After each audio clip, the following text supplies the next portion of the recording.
Tuhan, bersyukur buat hari ini. Kami boleh mengakhiri hari ini, tahun ini di rumah Tuhan. Kiranya Tuhan boleh berbicara kepada setiap kami, setiap jemaat Tuhan di tempat ini, meneguhkan, menguatkan, memberikan pengharapan, bahkan juga menegur setiap kami. Dan berkati hamba yang sudah menyiapkan, boleh menjadi berkat buat setiap jemaat Tuhan. Kami serahkan waktu ke depan ke dalam tangan Tuhan, di dalam nama Tuhan Yesus Kristus kami berdoa. Amin. Silakan duduk jemaat yang dikasih Tuhan. Shalom. Perkenalkan, nama saya Johan Nugroho, saya melayani di GKI Puri Indah. Saya dipercaya untuk mengembangkan ibadah yang seperti ini, saudara, jadi lebih ke ibadah kontemporer. Tetapi selain di GKI Puri Indah, saya membangun sebuah komunitas buat orang-orang yang suka berpikir aneh. Banyak anak muda yang suka punya pertanyaan aneh, yang hidupnya juga aneh, yang kadang-kadang mungkin sulit bertanya di gereja. Agnostik, ateis, LGBT, Kristen banget, anak pendeta juga ada, saudara-saudara. Jadi kalau ada yang aneh-aneh boleh di refer kepada saya ya. Kita ketemu di kafe-kafe, nongkrong, ngobrol ya. Jadi jangan heran kalau kadang-kadang saya di kafe ketemu Anda ketemu saya sama anak muda, begitu keluar beberapa dari mereka masih ada yang merokok. Jangan kaget saudara-saudara ya. Sayanya tidak merokok ya. Jadi memang saya punya hati untuk teman-teman yang seperti itu, karena saya dulu seperti itu, saudara-saudara ya.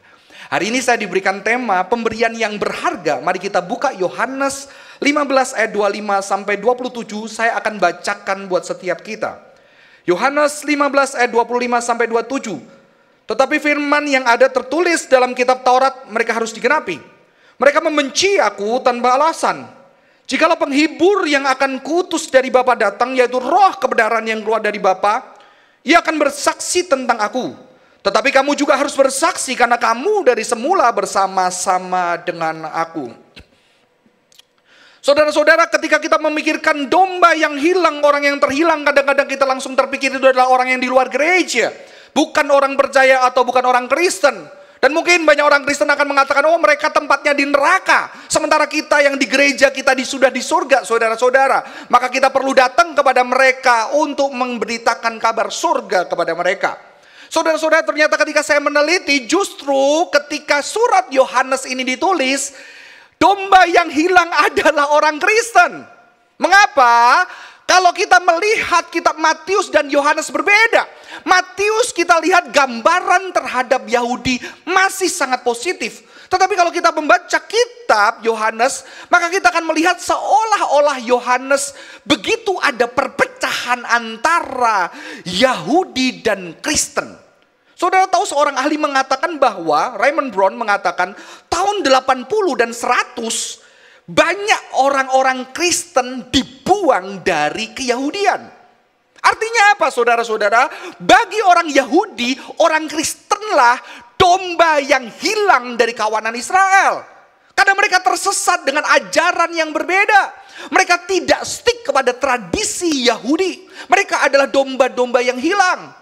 Dan ketika salah satu keluarga Yahudi menjadi Kristen, mereka siap kehilangan anaknya karena anaknya terhilang. Bahkan saudara-saudara, di sinagog pada waktu tertentu ada satu doa bagi orang-orang Kristen. Doa itu dikenal sebagai birkat haminim. Doa berkat bagi sekte atau orang-orang tersesat. Dan doa itu bagi saudara dan saya orang Kristen. Bunyinya demikian.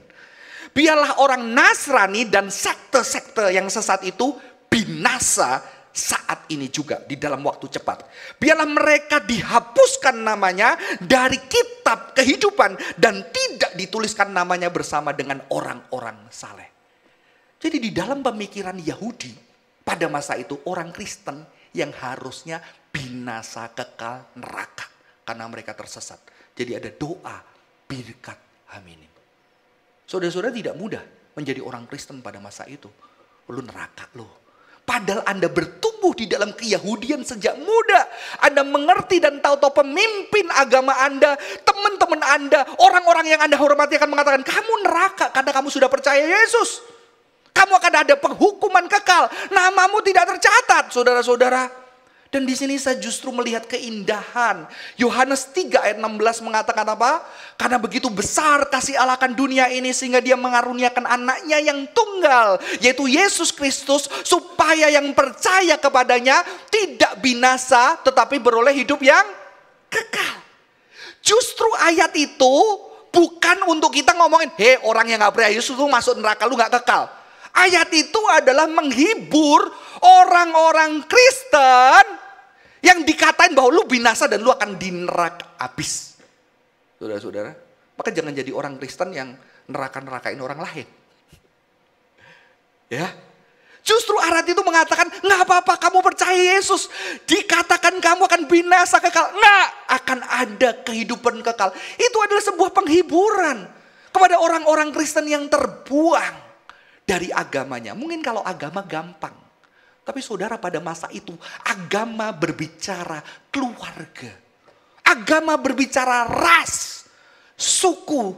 Jadi ketika mereka percaya Yesus, mereka mungkin seorang anak punya papa mama yang taat sebagai orang Yahudi. Begitu mereka percaya Yesus, mereka harus keluar dari rumah dan mereka tidak dianggap sebagai anak. Mungkin mereka orang tua yang punya anak, mungkin sudah tua atau percaya Yesus. Mereka harus keluar dan tidak dianggap lagi seorang tua, sebagai orang tua. Sulit enggak? Sulit. Ternyata ketika mereka percaya kepada Tuhan, justru mereka mengalami kekecewaan, kesedihan, kehilangan, ketiadaan damai dan ketakutan. Maka saya berkata apa saudara-saudara? Ketika kita menjadi Kristen, Tuhan tidak menjanjikan hidup kita pasti lebih baik. Betul? Tidak. Maka tetap kita bisa sakit. Kita bisa kesulitan. Kita punya struggle di dalam family kita. Kita bisa cari kerja gak dapet. Saudara-saudara, kesulitan ada. Bahkan ketika kita jadi orang Kristen, tidak dijanjikan masalah kita selesai.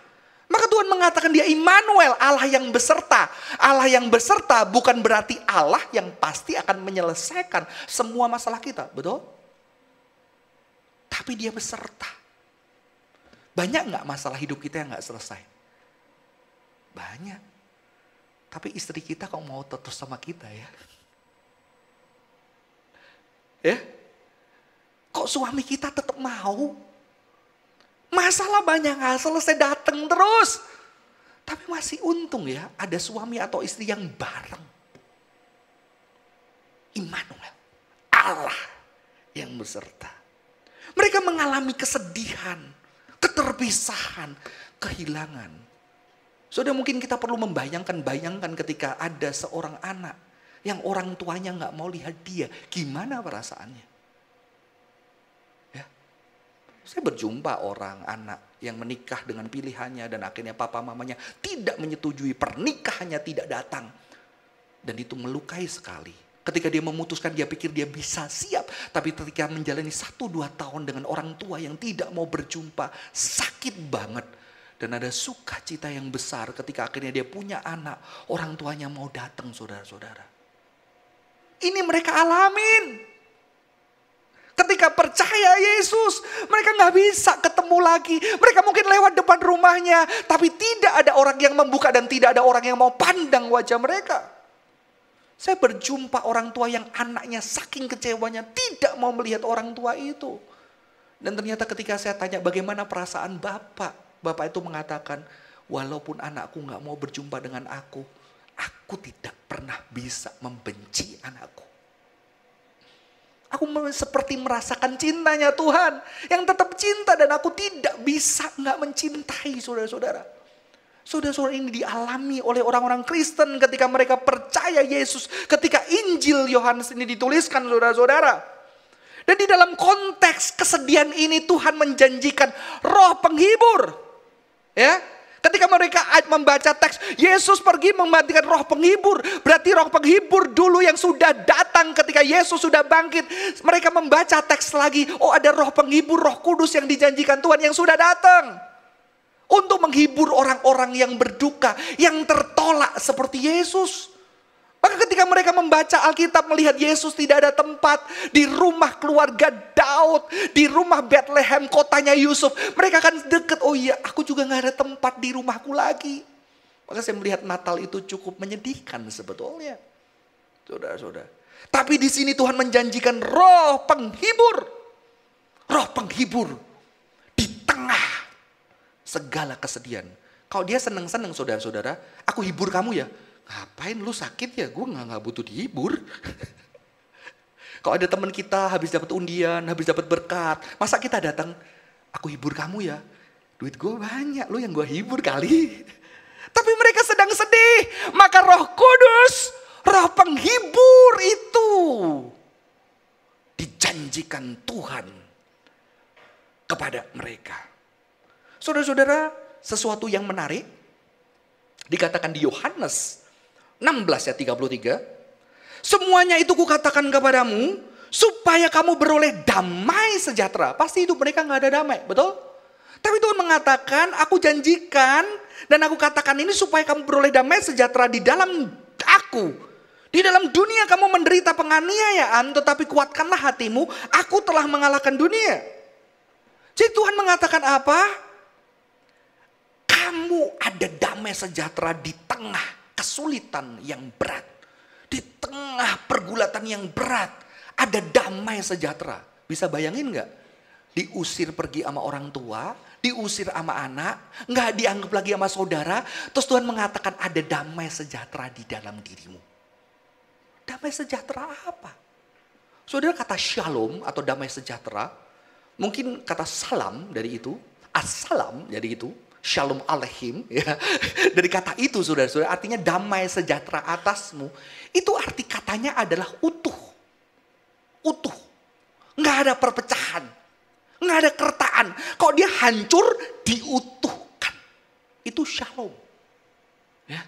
Di tengah mereka terpisah dari agamanya, keluarganya, teman-teman gerejanya. Nggak bisa. Kalau zaman itu sinagog itu tayat gereja, datang nggak bisa, nggak dilihat, nggak dianggap. Tuhan mengatakan, aku akan mengutuhkan. Tapi apakah berarti hidup mereka akan utuh? Mereka baik-baikan dengan Yahudi? Saya rasa mungkin ada yang akhirnya berdamai. Mungkin ada orang keluarga yang percaya, tapi mungkin juga banyak yang tidak, betul? Banyak yang tetap sampai lama orang tuanya tidak menganggap dia. Tapi yang maksud damai sejahtera ini apa, saudara? Bagi saya damai sejahtera itu bukan berbicara tentang hanya realitas mereka berdamai. Tapi kehidupan mereka yang sudah ada damai. Karena apa? Karena ketika Roh Kudus datang, perdamaian itu dinyatakan. Ayat Alkitab di dalam Efesus 2 ayat 16-18 mengatakan ini, saudara-saudara. Untuk memperdamaikan keduanya di dalam satu tubuh. Antara orang Yahudi, Yunani, tuan, budak, pria dan wanita. Yang pada zaman itu selalu ada jenjang dan keterbatasan. Perpecahan diutuhkan ketika Roh Kudus datang. Maka kekristenan punya satu paham yang menginspirasi dunia ini yang bernama kosmopolitanisme. Kosmopolitanisme itu adalah paham yang percaya bahwa setiap manusia, ras, suku, bangsa apapun, mereka setara di hadapan Tuhan. Maka gereja pada masa itu mengundang orang. Tuan, budak, duduk perjamuan bersama. Merdeka, tidak merdeka, Yunani, Yahudi, duduk bersama. Ini ada shalom. Shalom, saudara-saudara. Tapi saya melihat shalom lebih itu, saudara-saudara. Shalom berbicara kehidupan pribadi seseorang yang sudah dijadiin utuh. Maka sekalipun ada perpecahan, jiwa dia tetap utuh. Dan jiwa selalu merindukan keutuhan dan mengerjakan keutuhan. Saudara-saudara. Saudara-saudara, kakak rohani saya pernah bilang gini sama saya. Johan, saya dulu orangnya gak mau kalah, saudara-saudara. Ya. Gak mau kalah. Terus kakak rohani saya bilang gini, Johan, lu sampai mati gak bisa ngalahin gua.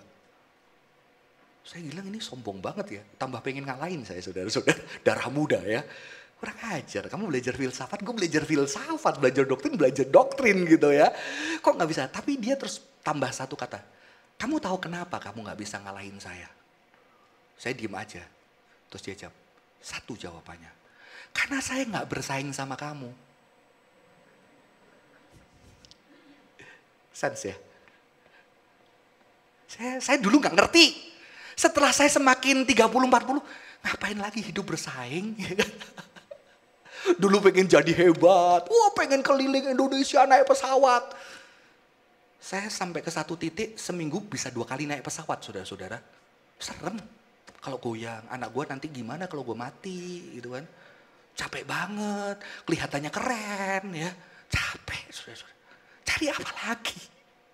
Pengen seperti pendeta Stephen Tong, pendeta Yakob Susabda. Capek saudara-saudara khotbah banyak itu. Akhirnya pengen di Jakarta. Setelah itu saya baru ngerti, ngapain bersaing, ngapain jadi hebat. Saudara, maksudnya damai adalah apa? Ketika orang-orang itu dimusuhin, dia gak punya musuh. Karena hatinya gak ada memusuhin dia orang pun. Ketika dimusuhin dia sedih. Dia sedih bukan disakiti. Dia sedih karena dia sayang banget sama orang yang musuh dan dia gak bisa benci. Dia cuma sayang. Itu perasaan yang aneh ketika kita mengenal Tuhan. Bisa kecewa, tersakiti, sedih, bisa. Tetapi ketika ngelihat, gue pengen dia mati, tidak. Karena gue sedih, karena gue sayang, tapi dia melakukan itu. Dan gue gak bisa membalas karena aku ada kasih kepada dia. Itulah artinya shalom. Kehidupan yang penuh dengan damai sekalipun dimusuhin banyak orang. Ini saya bayangkan seperti mama, papa. Yang ketika anaknya bilang, papa mama gak sayang aku. Sakit. Sakitnya bukan karena, cari mama papa lain loh. Baru tahu. Enggak, mungkin kita bisa ngomong gitu. Saya pernah ngomong gitu, saudara, tenang aja. Ya. Cari papa mama lain. Tambah nangis anak saya. Karena mikirnya, bener kan, gak mau jadi papa mamaku. Salah lagi. Saudara-saudara, ketika dia mengatakan itu, kita sedih. Karena kita tahu kita sayang anak kita. Betul? Itu shalom. Ketika kita ada damai, saudara-saudara, ada peace. Kita gak bisa. Kita pengen berdamai sama orang. Walaupun kadang-kadang berdamai dengan kita menjaga jarak. Ya, karena kita tahu ketika kita lebih dalam, kita tersakiti, kita jahat, kita nggak mau jahat, kadang-kadang kita jaga jarak, betul nggak?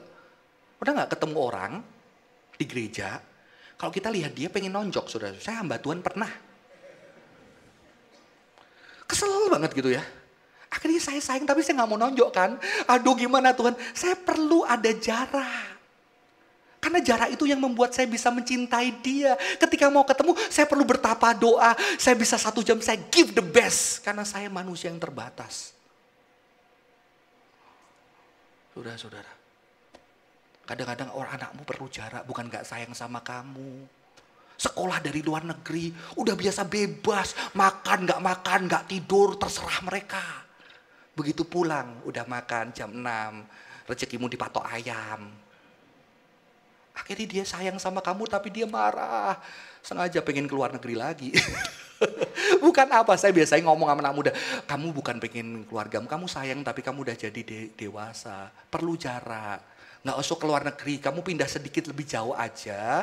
Kamu Senin sampai Jumat di kota, Sabtu Minggu pulang. Nanti kan lebih baik karena kamu ada kangennya. Bener ternyata. Setelah kerja di kota Sabtu Minggu kangen sama papa mamanya. Sabar, setelah itu dia bertapa lagi saudara-saudara. Bukan gak sayang, dia sayang. Sayang banget.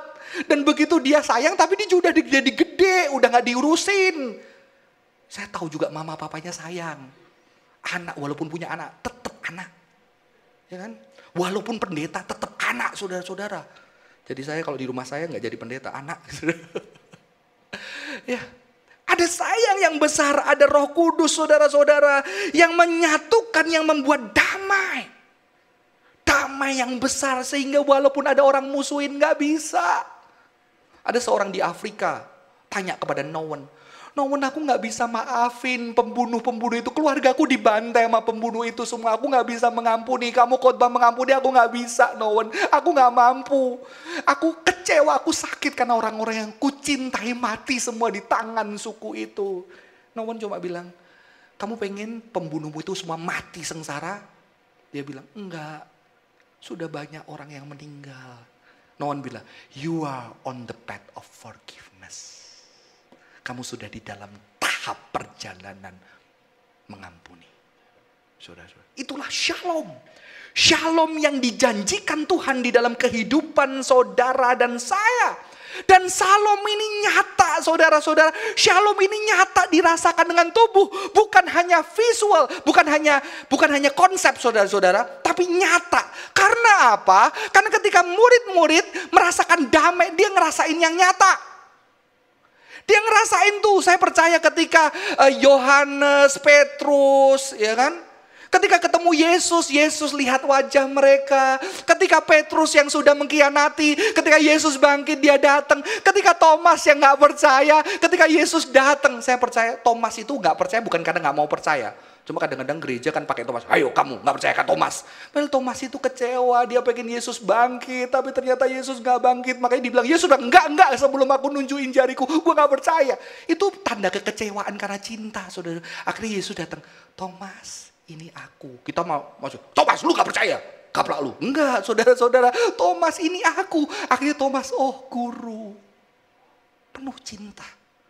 Petrus didekap, dia ngerasain kedamaian dan penerimaan dengan tubuhnya. Dan saudara tahu, gereja mula-mula mereka juga merasakan damai yang dijanjikan itu Tuhan nyata. Ada orang yang bagi rumahnya untuk temannya yang sengsara. Mereka lihat. Dia punya 2 rumah, kehilangan 1, dia bagi-bagiin. Cinta itu nyata. Sayangnya kita berkembang melalui pendidikan barat yang terlalu mengandalkan intelektual. Padahal kekristenan dibangun melalui lifestyle, gaya hidup yang tampak. Sehingga orang lihat itu tertarik. Wah, pengen jadi Kristen. Kok mereka bisa saling mengasihi? Lu budak diterima, ketawa bareng, makan bareng. Makanya saya suka kalau gereja ada makan-makan, saudara. Makan bareng, mau kaya mau miskin makan babi yang sama, ya kan? Ketawa bareng. Indah banget, saudara-saudara. Itu nyata. Sayangnya kekristenan terlalu intelektual. Intelektual tidak salah. Saya membaca sebuah buku, saya harus cepat di sini. Ada sebuah buku, saudara-saudara, judulnya Whole Brain Christian. Jadi bagaimana kekristenan dikritisi oleh penulis ini, seorang evangelical.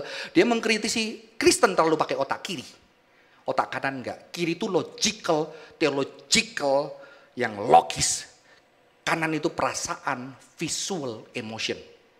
Ya, gereja yang lain pakai yang emotion, enggak pakai yang logical. Kita cenderung logical, enggak pakai emotion, saudara-saudara. Ya, walaupun logical juga ada emotionnya. Lah, ketika dia bilang begini, saudara-saudara, ternyata akhirnya yang pakai emotion itu justru media sosial. Sekarang pakai visual kan, pakai emotion kan. Makanya kita langsung terhibur ketika kita capek kerja. Kita buka TikTok atau Instagram. Ada seorang yang tersenyum bahagia. Mau coba babi enak. Dia pegang babi, kriuk. Wajahnya lebih tersenyum, saudara-saudara. Food blogger itu harus tulus. Kalau enggak bisa kita percaya. Betul enggak? Jadi dia suka makan enak. Terus dia makan, lega. Mau coba, ini alamatnya. Saudara yang sedang letih, lesu, dan berbeban berat. Gua pengen tersenyum. Akhirnya Anda kesana, antri. Dan ketika Anda gigit, wah enak, haleluya. Saudara tahu?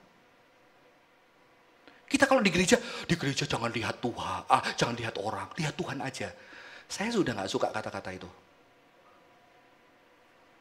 Itu kata-kata gereja yang sudah kecewa. Gak ada orang yang gue bisa lihat. Saya percaya Anda di tempat ini masih ada yang bisa Anda lihat di tempat ini. Betul? Paling tidak suami Anda mau ke gereja. Ya kan? Anak Anda bahagia. Ada pasti. Musa, kalau pas senyum gitu ya. Itu ada, saudara-saudara. Visual, harusnya visual, saudara-saudara. Tapi kita kurang visual. Dan saya percaya jemaat mula-mula itu merasakan shalom. Ketika mereka gak punya teman, saudara-saudara. Tahu-tahu makan bareng ditraktir. Ketawa bersama-sama, penuh dengan sukacita. Alkitab menuliskan di Kiprah Rasul, mereka membagi-bagi makanan dan makan penuh dengan sukacita. Bayangin kalau lu makan sama istri lu atau suamimu dimasakin, membelit terus wajahnya. Nggak usah masak seminggu, beli sendiri, betul kan? Tapi kalau dia, wah enak, wah bahagia saudara. Itu dirasakan. Sehingga Tuhan tambahkan jumlah mereka karena ada cinta yang besar yang dirasakan nyata saudara-saudara. Saudara-saudara, itulah gereja. Kita kurang visual. Kita terlalu intelektual. Buku itu mengatakan dua-duanya perlu. Tapi jujur dari kalangan evangelical, saya kurang yang ini saudara-saudara. Kita kurang emosi. Sehingga ketika kita membaca ayat ini, Tuhan memberkati engkau dan menjagamu. Yahweh membuat wajahnya bersinar kepadamu dan beranugerah kepadamu. Yahweh memalingkan wajahnya terhadapmu dan memberikan engkau shalom. Jadi ternyata wajah Tuhan ketika dipalingkan kita, dia mendatangkan shalom, peace. Tapi kita baca ayat ini gak pernah visual kan? Saya tertarik satu penulis, dia mengatakan, kira-kira nanti kalau kita berjumpa Tuhan terakhir kali setelah kita meninggal, setelah Tuhan datang kedua kali, kira-kira wajahnya Tuhan kayak gimana? Nathan, sini. Penulis mengatakan Tuhan mungkin tertawa, bahagia. Kita berlinang air mata kebahagiaan didekap oleh Tuhan. Saudara-saudara, visual. Dan saya merasakan ini. Saudara, tertawa Anda itu berharga, bisa menyelamatkan hidup Anda. Saya pernah mau dibunuh saudara-saudara sama pembunuh bayaran. Salah orang. Karena saya sipit, terus saya pakai helm putih, terus ada, saya dulu suka stiker naga. Kan belajar kungfu ya, suka naga gitu, keren ya. Wah, saya pikir keren, saya tempelkan. Ternyata saya seminggu udah diawasin sama pembunuh bayaran saudara-saudara. Karena saya dipikir anggota geng. Jadi dulu saya pakai anting-anting, pakai gelang, pakai kalung, sudah Kristen. Saya ikut aliran Kristen yang gereja yang unik, saudara-saudara. Ketika saya sudah ditunggu, saya lagi naik, saya kerja di delivery service nganter bakmi. Apalagi bakminya banyak tulisan Cina. Jadi tas plastik saya ada tulisan Cina, saudara-saudara. Ada gambar naga lagi. Dan ketika saya naik, toto ada motor di belakang saya. Dan dia nengok pada saya. Dia siap begini, saudara. Saya lihat, saya senyum dia. Dia kaget, terus dia menepi. Saya dibawa ke pinggiran, minta KTP-mu, kita apa? Terus untung aku udah mau bunuh kamu. Hah?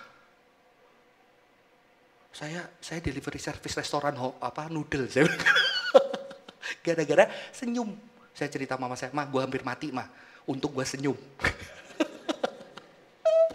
Saudara-saudara, senyum kita itu penting. Dan itu saya percaya Yesus hidupi itu dengan nyata. Amin.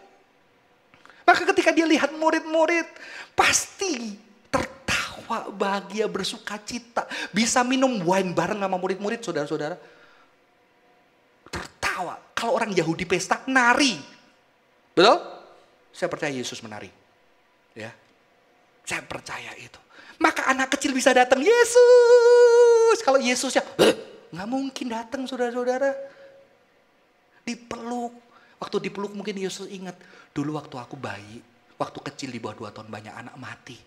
Gue pengen membalas anak-anak yang banyak ini, yang mama-mama kehilangan anak. Dia penuh cinta yang bisa dirasakan. Dan itu gereja, saudara-saudara. Mereka bisa merasakan cinta itu. Saudara-saudara, mungkin kita terlalu spiritual. Tapi spiritualitas kita hilang dengan hal yang menubuh, yang nyata. Akhirnya shalom itu gak embodied. Nggak nyata di dalam tubuh kita. Harusnya itu shalom nyata. Maka Alkitab mengatakan, hendaklah kamu selalu rendah hati, lemah lembut dan sabar. Tunjukkanlah kasihmu dengan saling membantu. Kelihatan nyata. Dan berusaha memelihara kesatuan roh dalam ikatan damai sejahtera. Shalom. Makanya orang Kristen, bahkan orang Yahudi kalau hari Jumat, saudara, Sabat shalom. Sabat itu istirahat. Shalom itu damai. Kita jadi rest. Peace, rest in peace. Jadi rest in peace itu sebetulnya positif, saudara. Sabat shalom. Tapi jangan pulang-pulang rest in peace gitu. Sabat, istirahat, shalom di dalam damai. Dan damai itu nyata dengan kehadiran Kristus di dunia ini, Raja Damai. Allah yang tidak kelihatan, lahir kelihatan. Yesus dengan wajahnya menyinari saudara saya. Dan Kristus adalah gambar wajah Allah sejati. Dan akhirnya dia mengatakan apa? Saudara dan saya adalah gambar dan juga rupa Allah. maka menjadi seperti Kristus. Artinya apa? Kehadiran kita menghadirkan shalom. Jadi kekristenan tidak dipanggil hanya merasakan shalom di dalam diri. Tidak. Tapi Anda pergi kemana, wajah Anda menghadirkan shalom. Saya pernah stres. Dan ketika stres, capek, biasanya ngunci kamar, saudara-saudara. Tahu-tahu anak saya, "Papa, peluk saya." Damai. Damai, saudara. Kita pernah capek, tahu-tahu teman kita, senyum sama kita. Damai, betul kan? Itu damai yang dari Tuhan karena saudara dan saya wajah Allah. Anak saya tanya, "Pak, aku tadi dibilang gak boleh ke gereja lihat teman. Hanya harus lihat Tuhan. Tapi aku datang karena temanku, Pak. Aku senang main sama dia." Loh, kan temanmu wajah Tuhan. Dia anugerah Tuhan. Bagus. Ya, lewat temanmu nanti kamu bisa lihat Tuhan. Saudara, mungkin kita terlalu sepertinya rohani. Tapi malah gak rohani. Sehingga apa, saudara-saudara? Sehingga ada orang di luar sana, "Aku gak bisa lihat Tuhan. Kok gak bisa doa sama Tuhan? Tapi aku lihat kamu. Kamu anak Tuhan. Aku gak bisa lihat Tuhan. Walaupun kamu gak sempurna, aku lihat kamu. Hadir buat aku." Saudara, ini nyata. Ya, saya akan akhiri dengan sebuah video, saudara-saudara. Ini ada sebuah eksperimen, still face experience. Eksperimen, jadi tentang ibu yang fokus, anaknya respon sejak bayi, tapi akhirnya dia mencoba beku seperti patung. Mari kita lihat. Suaranya. Dia merespon dan lihat wajah anaknya, saudara. And she gives a greeting to the baby. Anaknya The baby bahagia gives a banget greeting wajahnya, walaupun back to bisa her. belum ngerti apa. This baby starts pointing at different places in the world, and the mother's trying to engage her and play with her. They're working to coordinate their emotions and their intentions, what they want to do. Belum ada in the world. bahasa, And that's logiknya really belum what the terbentuk baby secara sempurna. is used to. Cuma And then feeling we visual. ask the mother to not respond to the Tahu-tahu baby. mamanya jadi seperti patung. Still The face. baby very quickly picks up on this. And then she uses all of her abilities to try and get the mother back. She smiles at the mother. She points because she's used to the mother looking where she points. The baby puts both hands up in front of her and says, "What's happening here?" Kenapa? She makes that cari screechy perhatian. sound at the mother, like, "Come on, why aren't we doing this?" Even in this 2 minutes, when 2 menit. they don't get the normal reaction, they react with negative emotions, they turn away, they Dia nggak mau feel lihat the stress mamanya. of it. They actually may lose control of their posture because of the stress that they're experiencing. Okay. Mamanya balik sudah. I'm here. Tuhan ciptakan wajah orang lain untuk menghadirkan kebahagiaan. Yes. Oh, Ahli bilang apa? Otak kita didesain untuk cari joy dari wajah orang lain. Dan wajah Kristus terpancar melalui wajah kita. Saudara, saya akan akhiri dengan sebuah cerita saya pribadi. Waktu saya masuk STT, saya putus cinta, saudara-saudara. Saya dulu pengen jadi orang kaya. Jadi dipanggil jadi hamba Tuhan, nggak mau. Jadi bisnismen, tak sumbang gerejanya. Nggak mau. Karena sering hamba Tuhan ribut sama majelis, nggak mau. Jadi bisnismen aja, ntar tak sumbang, gue jadi majelis yang baik, nggak ribut sama hamba Tuhan. Tapi ternyata Tuhan panggil, akhirnya saya harus meninggalkan. Anak pertama berbakti, harusnya hidup keluarga saya jadi lebih baik. Saya jadi hamba Tuhan. Sekolah Alkitab putus cinta. Saudara, itu makanya kalau saya dengar lagu penerimaan mahasiswa, tiada lebih indah ku melayani. Lagunya sedih banget ya. Terkasih dalamku, rela ku lepaskan. Asal hati Yesus merasa senang selamanya. Saya sedih tuh, saudara. Tapi ketika putus cinta, udah kayak zombie. Sekolah Alkitab, di asrama, masuk kelas, tatapan mata kosong, balik lagi, saudara-saudara. Terus ke kamar, udah lihat bantal, nangis gitu kan. Toto ada teman saya yang baik. Dia nggak ngajak saya jalan karena saya tahu kalau orang depresi diajak jalan nggak mau. Tapi dia tahu saya sulit menolak permintaan tolong. Akhirnya, kok temenin gue boleh nggak antar sepatu? Gue bilang, ini kurang ajar, gue lagi depresi suruh antar sepatu. Tapi saya udah nggak tega. Ya udah gue anterin, tetap galau saudara. Dia beli sepatu pulang. Waktu pulang dia bilang, kok mampir ke Dunkin Donuts, kurang ajar lagi ini. Saya udahlah, saya taruh Dunkin Donuts, kok lu duduk aja. Dia beli donat triple coklat saudara, beli 6. 1 piring dia, 3, 1 piring saya. Dia nggak pakai ayat saudara-saudara. Dia cuma bilang, kok ini donat bisa sedikit ngurangi stres. Saudara, untung dia cowok. Kalau cewek luluh saya. Dia nggak pakai, kok Tuhan menyediakan yang terbaik buatmu. Percaya, jangan stres. Enggak saudara, dia cuma hadir, senyum, temenin. Itulah cinta Tuhan yang tidak cuma kata-kata.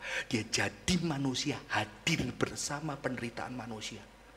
Sampai hari ini, kalau saya lewat Dunkin Donuts, kalau saya lihat donat triple coklat saudara-saudara, saya lihat wajah dia. Saya senyum. Saya bilang sama anak saya, dulu papa putus cinta dikasih donat ini. Saudara, saya rindu wajah-wajah Anda. Diingat anak Anda. Ketika dia lihat sayur asem, dia lihat mamanya yang dulu masak sayur asem yang enak. Karena setelah mamanya nggak ada yang ngalahin mamanya. Ketika lihat papa yang kerja keras sampai kadang-kadang ketiduran.